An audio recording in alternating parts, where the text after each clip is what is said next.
5 minutes. Un thème. Ami ou pas? Alors, Philippe, Bilal Hassani à l'Eurovision, qu'est-ce que t'en penses? Je l'aime beaucoup. Ah. Je l'aime beaucoup et voilà, au-delà de toutes les polémiques, moi j'ai envie qu'en fait déjà qu'on lui dise tout simplement qu'on l'aime. Je peux parler en mon nom et dire que je n'ai pas honte de Bilal, même en tant que personne homosexuelle. Ben moi je pourrais dire en tant qu'hétérosexuelle et en tant que femme. Mais tu n'es pas hétéro. Ça, Tu es une femme, tu es une femme. Oui, c'est vrai. Ah, mais je peux dire en tant que femme que j'aime la féminité de Bilal.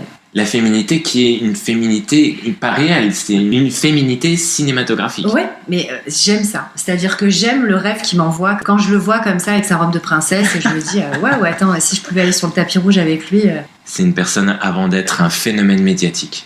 Et je le trouve très touchant. Il a beaucoup d'humour. C'est pas la folasse décervelée que certains dépeignent. Et donc, j'ai envie de rappeler ça avant toute chose. Ok. Voilà, on l'aime. On aime Bilal Hassani.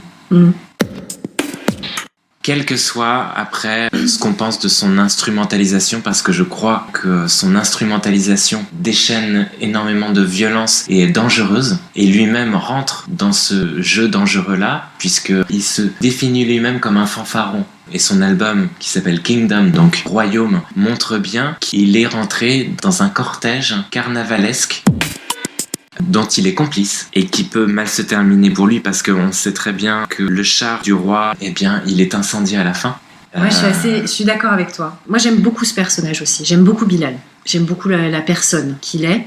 Je pense qu'il veut assumer au grand jour toute la complexité de ce qu'il a vécu. Quand tu parles de, effectivement, le char du carnaval qu'on incendie à la fin du carnaval, en écoutant les paroles de sa chanson, on oublie la phrase « Dans mes rêves, je suis un roi ». Je pense que de vouloir sublimer un idéal dans lequel il serait un roi aimé de tous et pas autant controversé. J'ai l'impression que c'est un personnage très sensible, qui est jeune, donc qui dit les choses avec son cœur, son âme, ses tripes, et qui les dit avec son âge aussi. Moi, ce que j'aime beaucoup chez Bilal, c'est justement sa jeunesse qui lui donne le courage d'affronter autant de violence.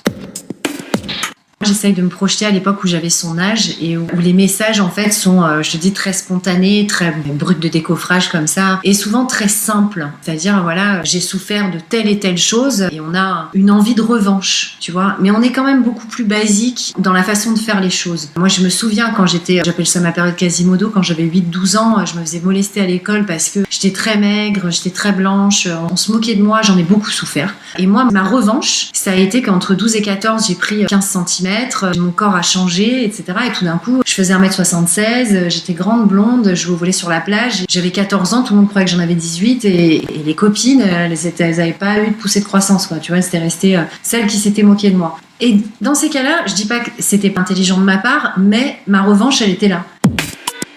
C'est-à-dire que tout d'un coup, je les regardais un peu de haut en leur disant, tu vois ma cocotte, tu t'es foutue de ma gueule quand j'étais petite, regarde bien ce que je suis en train de devenir parce que ça, tu le deviendras jamais. Et je pense que Bilal Hassani, il y a de ça. C'est un garçon qui essaye de sublimer ses souffrances, de montrer qu'avec la souffrance, on peut en faire quelque chose de beau. Et ce que représente pour lui cette beauté-là. Dans ce que tu dis, effectivement, je pense qu'il ne faut pas éteindre chez Bilal cette spontanéité, cette excentricité, cette fantaisie et aussi ce désir de dénoncer les choses. Ouais. Tout ça pour dire qu'on l'aime. On l'aime. Et parce qu'on aime aussi, on n'est pas aveugle, c'est-à-dire qu'on n'est pas non plus d'accord avec tout ce qu'il dit, tout ce qu'il fait. Et on peut aussi ne pas aimer sa musique. Oui, tout à fait. Tout à fait. Moi, je suis pas fan de tout. Moi, je fais pas partie de cet univers musical-là. C'est ça l'amour, hein. C'est ça. Moi, j'aime ce garçon principalement de par ce qu'il dégage et de par son courage, et dont il a peut-être même pas totalement conscience. Oui. Après, je le trouve inconscient plus que courageux parce que le vrai courage, il est pleinement libre. Et là, je le sens pas libre parce qu'il obéit justement à des plans maçonniques. Ouais. Mais pour l'instant, il est pour sa vérité. Et pour ça, je le trouve courageux. Oui, voilà. Et je crois que le chemin de la vérité intègre nécessairement un dépouillement. Et là, il n'en prend pas le chemin. Faut lui laisser vivre ce qu'il a à vivre dans le bonheur et en espérant dans le moins de souffrance possible. En tout cas, s'il entend notre conversation à son propos, mais quelques années après ce boom médiatique, et que ce dépouillement, pour être au plus proche de son cœur, a un écho en lui, mais moi j'ai envie de dire Alléluia, quoi. Alléluia. Parce que oui, c'est un gars concentré profond. Voilà. Oui, c'est ça. Et c'est ce qui fait, je pense, qu'il est aussi médiatisé et qu'il y a autant d'attractions autour de lui. C'est vrai. Et moi, ce que je lui souhaite, c'est de gagner l'Eurovision déjà. Donc voilà, ce que je lui souhaite, c'est principalement d'être heureux dans tout ce qu'il va faire et de pouvoir, le mieux qu'il peut, éviter les pièges de ce métier.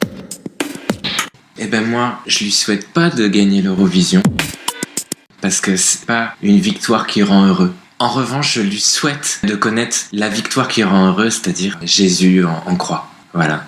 Bah oui, mais là-dessus, on n'est pas sur le même... Non mais lui, il est marocain, donc déjà, il a une expérience de la croix. Ce discours un peu mystique que je semble avoir peut lui parler. Parce que lui, Ouais. il a dégusté, donc il peut comprendre Jésus, même s'il croit pas en lui. Mais tu sais, je peux le comprendre aussi, même si je crois. Je suis complètement d'accord. Eh ouais. Et Donc, de toute façon, ceux qui connaissent l'épreuve, en général, très souvent, ils rencontrent Jésus, quoi. Voilà. En tout cas, Bilal, déchire tout. Moi, je te dis pas déchire tout, mais je te dis que je t'aime en frère. Voilà. Ouais. C'est déjà pas mal. Moi, je t'aime en nana. En meuf, quoi. Je lui envoie plein d'affection parce que j'ai envie de lui envoyer plein d'affection.